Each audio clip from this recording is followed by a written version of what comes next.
All right, today's episode, we got my man Quandre Diggs, Pro Bowl safety, Seattle Seahawks, and you know he's a Texas boy, so I got to ride with all my guys from the Lone Star State. QD, what's going on, man? Man, chilling, bro. Just enjoying this off season. You know what it is. Hey, already, and man, much deserved. Another Pro Bowl season for you, and I'm gonna go ahead and just start right there. First game of the season, Jamal Adams gets hurt. Right. Y'all got guys to go fill in for him. You got Kobe Bryant. You got rookie Pro Bowl corner Tariq Woolen. You got so many guys that have filled in, come in as rookies and play well. What the hell do y'all got going on out there in Seattle where you just got guys coming in, flying off the draft board, and y'all still going to the playoffs? Anytime you lose a all-pro Pro Bowl safety in Jamal, people got to step up. And it wasn't just the rooks that step up. We had a big year by Ryan Neal, our safety that came in and played, and he actually got a lot of all-pro votes. And I think it's just the way that things are taught that goes to great coaching. It goes to great, coaching, culture, leadership. But it also, you got to give credit to the guys that were just ready to play when their time was ready, when their time came. Man, like, for one, I love watching you play. Big fan of yours. And especially, even your fam, Quinn Jammer, way back in the gap. So I've always been interested in getting people's take on this. You were a mid-round draft pick. Obviously, Detroit Lions, now Seattle Seahawks, and you've been one of the best in the league ever since that trade.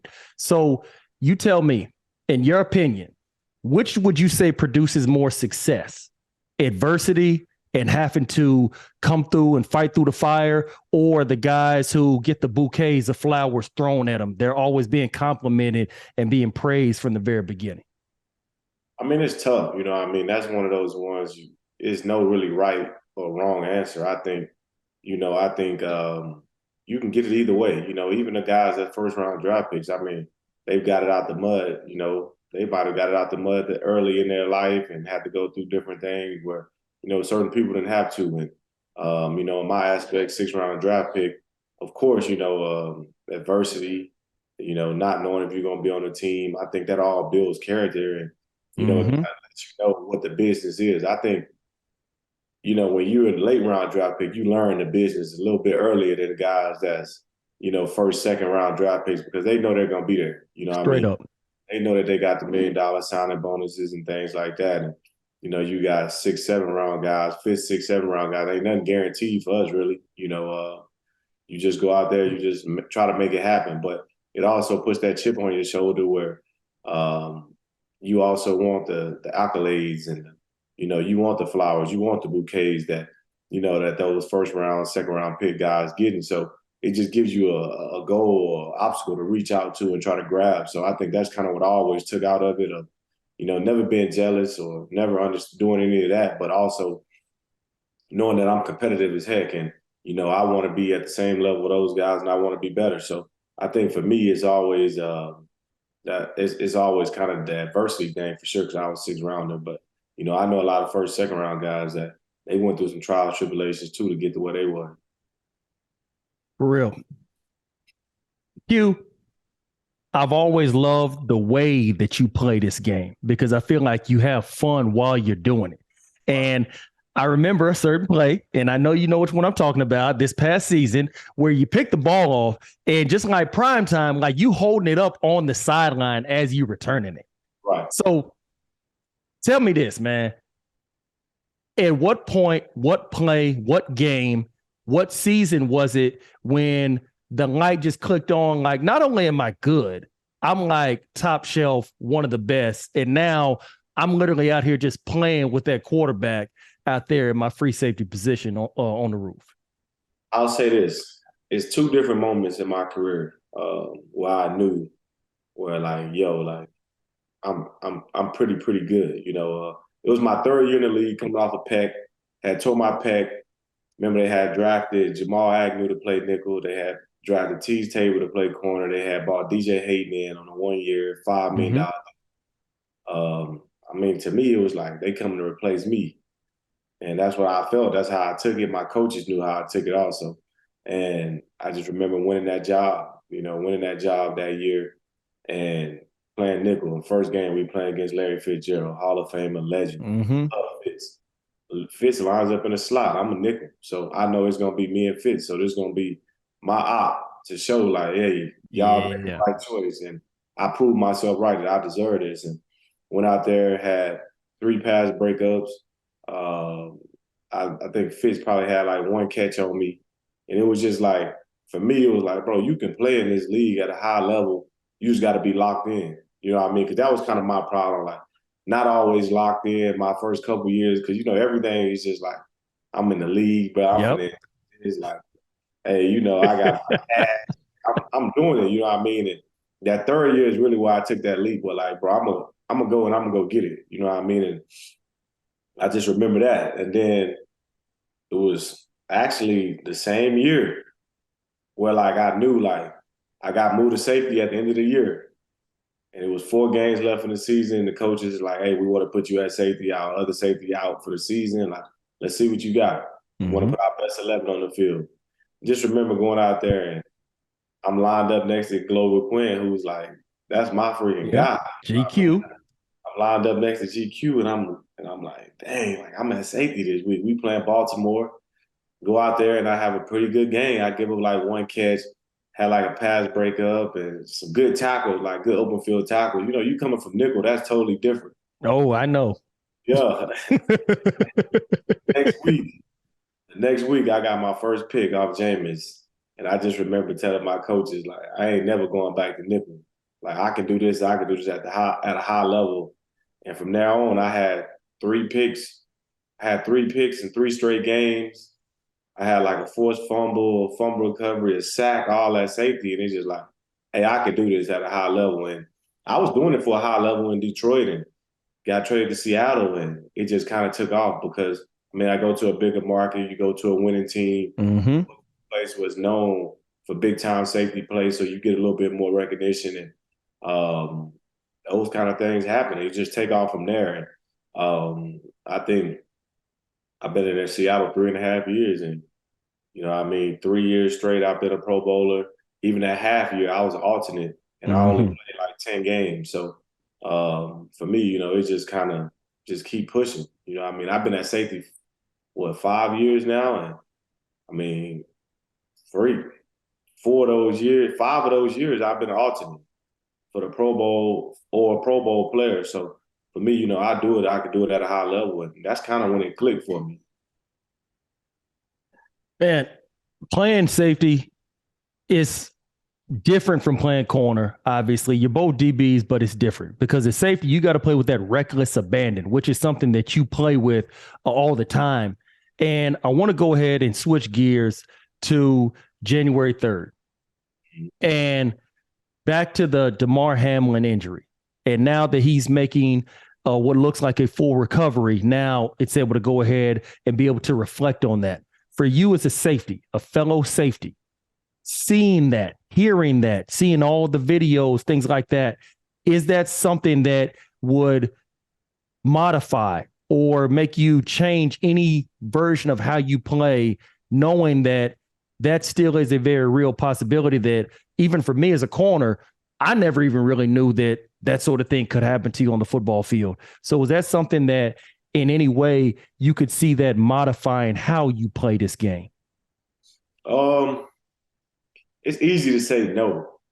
Easy to say no. You know, I knew what comes with this game, but it's it's realistic. You know what I mean? Like you always say, you go out there, you put your body on the line. You never know what can happen. It's easy to say that, Mm-hmm. uh, but you always think of those things in the back of your head. I mean, from the Damar Hamlin situation, you know that was crazy. I was watching the game. I'm Yeah. literally watching the game. See him down. I changed the channel and put it on the Lakers because I'm just like, he's injured. I turn it back, and that's still going on. I'm just like, dang. And that happened on what, Monday? Yeah. Monday Night Football. Yeah, Monday Night Football. The whole world watching. And you got to go back out there and play on Saturday, Sunday. You know what I mean? So of course you think about those situations you never want them to happen, and of course like you think like I'm not gonna switch my game up, but you always got to just have that in the back of your head where like, yeah, I got to protect myself sometimes. That even happened with me when I broke my leg last year and dislocated my ankle, the other year. Like, you always just try to keep that kind of position that you broke it, or, any way you try to stay out of that position as much as you can, because, your mind is all muscle memory. You know what I mean? Like, your body remembers the trauma from all that. And it's hard to change that in your brain when you're just out there playing. But I think it could definitely switch up some things. But don't get me wrong, next year I'm gonna be out there flying around Hmm. and doing what I do, because I'll be a year off my injury. The other stuff will kind of be in the back of my head. I'll just be back out there playing again. That's what I look forward to. Mm. So let me ask this. For a lot of players, whether it's current, former, we've all had to go through those trials, those tribulations as players, whether it is college, whether it is the draft, pro day, all of that, trying to get to that second contract, and seeing guys, like you just said, have that season ending injury with your broken leg, or seeing other guys with a separated shoulder and things like that. So what advice would you give to kids? And I say that because a lot of guys, they wouldn't want their kids to grow up playing football. They wouldn't give the advice to our youth about playing this game. So thinking about it from that standpoint, what advice would you give young kids? I mean, if you love it, pursue it.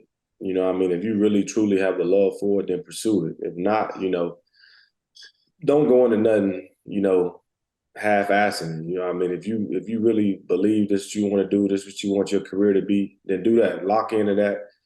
Follow your dream, chase your dreams, but just know what comes with it. You know what I mean? It's a lot of guys, bro, that's played the game, and you've had some injuries, but they've never really been hurt. You know what I mean? A lot of guys walk around this thing and go 10 years without having a major injury, and Mm-hmm. it's just it's injuries. It's different things you have, but I wouldn't change it for the world. You know what I mean? Would my ankle ever be the same? Nah. But if I didn't pursue this, then maybe my life would be the same. And I'd rather have, honestly, I'd rather have legs and like a broken leg or something than have a concussion or something like that. So for me, that's small blessings that you take, that, my bone's gonna heal. All those ligaments gonna heal.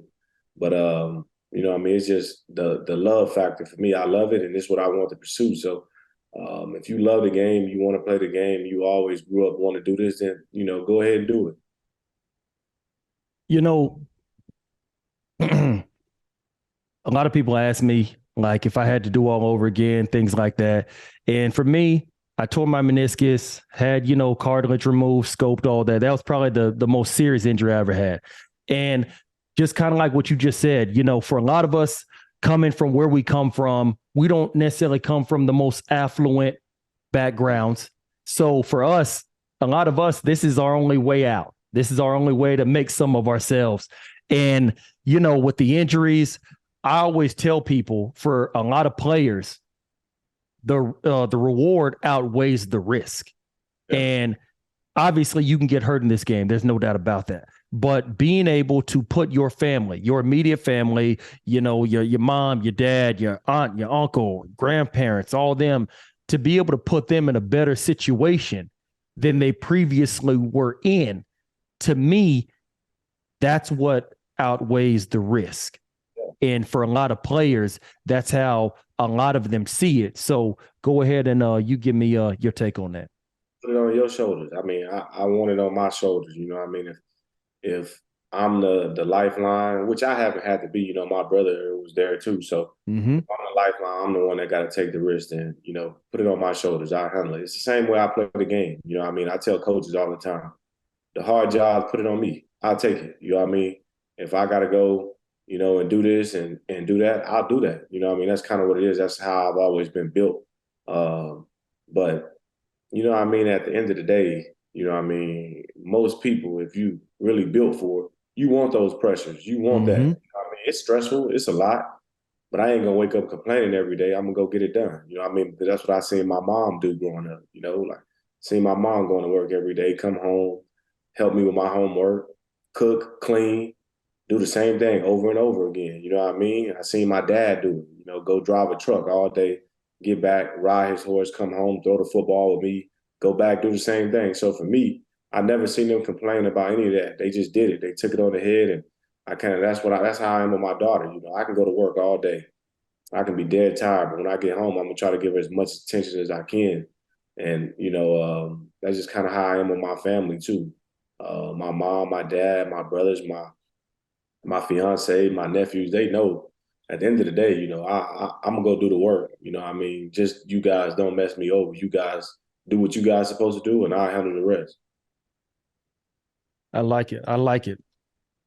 Q, obviously, like you said, put it all on your shoulders. And I love your confidence, but one thing I've always learned about you, you're pretty modest.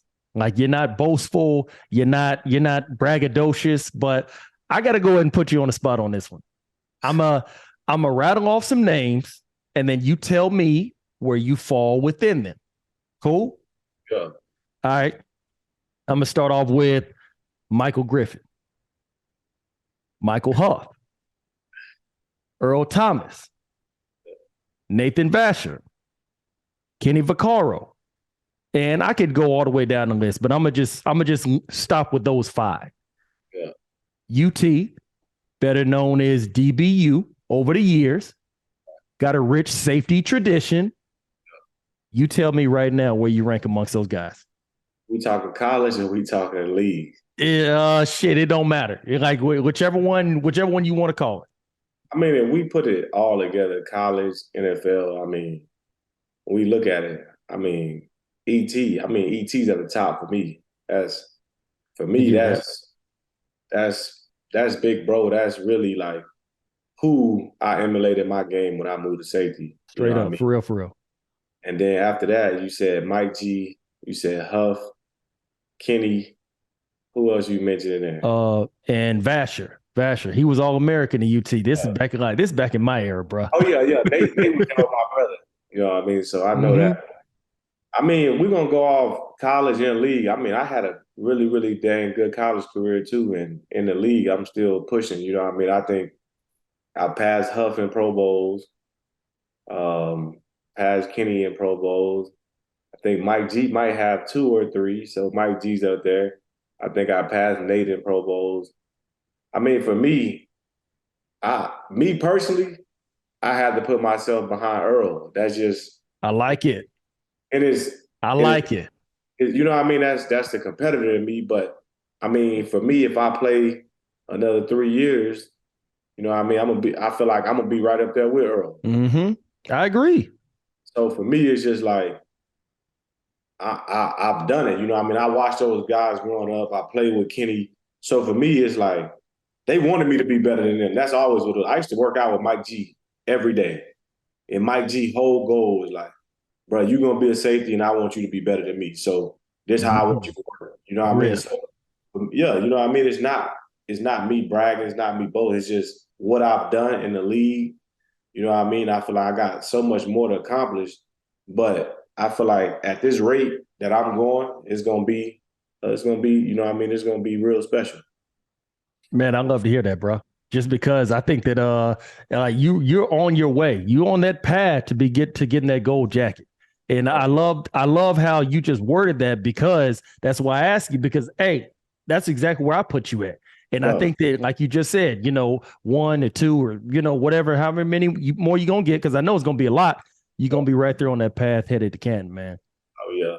You know what was crazy for me? The Hall of Fame ain't even my goal, honestly. Like all that, you know what I mean? You want that hardware. You want that jewelry. I want a ring. I want the all pros. I want to be the all decade teams. Like the all pro, that's cool. I mean, not the all pro, the Hall of Fame, that's cool, but it's also a lot of politics in the league. So for me, it's like, for me being a 6th-round draft pick and being able to go and, the all pros, the Pro Bowls, the Super Bowl rings, like that's what I look forward to. I ain't never in my mind dreamed of being a Hall of Famer. Like I always felt like if I'm the best in the game when I play, then all the rest of that stuff will take care of itself. And I feel like for the last 4 years, I mean, you put my numbers up against anybody and they right there. It's either it's better or it's one person above me, and that's it. That's how I look at it. Hey, I ain't arguing with you, man. You right up there. So speaking of Super Bowl rings, there's a certain player that departed your organization about a year ago. I'm just going to come out and ask, what the hell happened with the whole Russ situation and everything that you see coming out now in the media, the news, all this, that, and the other? I mean, I think it was just the best for both parties. You know, what I mean, I think Russ wanted change and Seattle wanted change. You know what I mean? And it's funny to me that all this stuff continues to come out because at the end of the day, it's over, it's done with, it's water under the bridge. You know what I mean? We're happy with what we did this year, and Russ is happy in Denver. You know what I mean? So we were able to, you know, not even rebuild. We were able to reload, just go Mm-hmm. draft some guys, get Gino in and play ball and make it to the playoffs. You know what I mean? When nobody expected us to do that, so we did our part. And for Rush, you know, he got the change, and he was able to go to a new team, and he's the leader over there, and he got a big contract over there. And I think he's gonna have a bounce back year. So I just think at the end of the day, is to me is all messy situation and it's all he say, she say. But at the end of the day, I have nothing but love for Russ. And of course, I'm still with Seattle. And, you know, I hated when he left because you never want to me, in my eyes, you know, one of the better quarterbacks in the league, a Hall of Famer in my Yeah, no eyes. doubt. So, you know, it sucked, but, you know, we moved on. All right, Q. I got one last question for you. I feel like I already know what answer you're going to give, but I'm going to go ahead and ask it anyways. So you were recently at a game. The Mavericks were playing a certain team. Yeah. And I'm just going to go ahead and ask you this. Who was the best basketball player ever? And why? LeBron James. I Okay, now tell me why. mean, for me, I mean, the argument, I mean, everybody's going to say, oh, well, he played longer than MJ, blah, blah. But I think for me, it's on the court and it's off the court for me. You know what I mean? It's the stuff he's done on the court. You know what I mean? You can name it. You know, everything he's done on the court, you can name it. But for me, I think like off the court, you know what I mean? The way he's handled with opening the school, you know, the way he handles his family. He's never been in trouble. He's been the chosen one. These guys hyped LeBron up since he was 16. He's exceeded those expectations. True. And nobody ever had to deal with that. Nobody ever had to deal with the expectations that he's had, the way he's handled himself, the things he's done for the community, along with the encore accolades. With, you know, he's the leading scorer of all time. You know what I mean? He's top 5 in assists. He's gonna be top 10 in the steals. When he retires, he's probably gonna be top 20 in rebounds. I mean, you name all this stuff, and it's just like, well, the numbers only matter for certain people. I guess they don't matter for Braun. You know what I mean? Like he got 4 titles. You know what I mean? You say, you know, you go put everybody else numbers. Everybody say he's not clutch, but then when you look at these clutch numbers, he's at either first or second in all the clutch numbers. So for me, it's just like all the narratives that the people try to create, he's beat them. You know what I mean? He's withstood that. He's done it year 20, still doing it at a high level. And to me, it looked like he could play another 3 to 5 years if he wants to. I mean, you watched the game yesterday. The dude had a Yep. messed up ankle. He was like, all right, bet I ain't got my mobility. I ain't explosive as I can be right now. Well, you know what? I'm gonna just take it to the post, get busy in the post. And when they dove me out the post, I'm gonna make the right pass. It's just like for me, he's the most all-around basketball player. And that's what it is. I mean, you can score. Braun told told everybody 10 years ago, if I want to lead the league in scoring, I can do that Oh yeah, whenever. I remember that. Mm-hmm. I can do that with ease if I really wanted to, but that ain't what I want to do. You know what I mean? So he could have broke this record for me. He probably could have broke this record a year or two ago if he really wanted to early in his career and just wanted to score. But that's never been his game. He's not a scorer, but he's a leading scorer all the time. So for me, that's the argument for me. Man, and I can't even argue with what you're saying because, yeah, like I think when you break down everything, totality on the field, off the field, I'm sorry, on the court, off the court, man, it's really, really hard to argue against it, man. It really is. Yeah, I used to be all MJ. No lie, I used to be all MJ. It was just like Bron has been my favorite player since probably like 2010, probably like 2000, no, probably like 2008. Mm-hmm. And like I never would call him the GOAT, never would call him the GOAT. And then when he went to Miami, started winning titles, and then he left Miami, went back to Cleveland. Once he won that title in Cleveland, it was just like he the Yeah. GOAT. I don't care. Got Coming 6'3". back 3-1. Yeah, down 1-3. Mm-hmm. You know what I mean? He playing against the Monstars out there. Him and Kyrie just they flip a switch and they go win 3 in a row and win a championship against a team that what then they had the best record ever. You know what I mean? So Yeah, 72-9, something like that. Yeah. yeah, you know what I mean? So like when he did that, I'm like, oh yeah, he the GOAT. And I remember exactly when it was. I remember the date I was back at home, was throwing my mom her 60th birthday party, and the game was on. And my cousins be hating on LeBron, and we watching the game, and I'm going crazy. Yeah. So I mean, that's my argument for sure. Man, I definitely can't argue with it, my man. Hey, Q, man, love having you on. Appreciate it, like always, my man. We definitely got to do this again. I'm one of your biggest fans, and man, keep doing what you're doing. Keep representing the state of Texas at that safety position. Everything for the Seahawks, man. Always, always much love. Yes, sir. Appreciate you. Thank you for having me, my guy. Always, bud.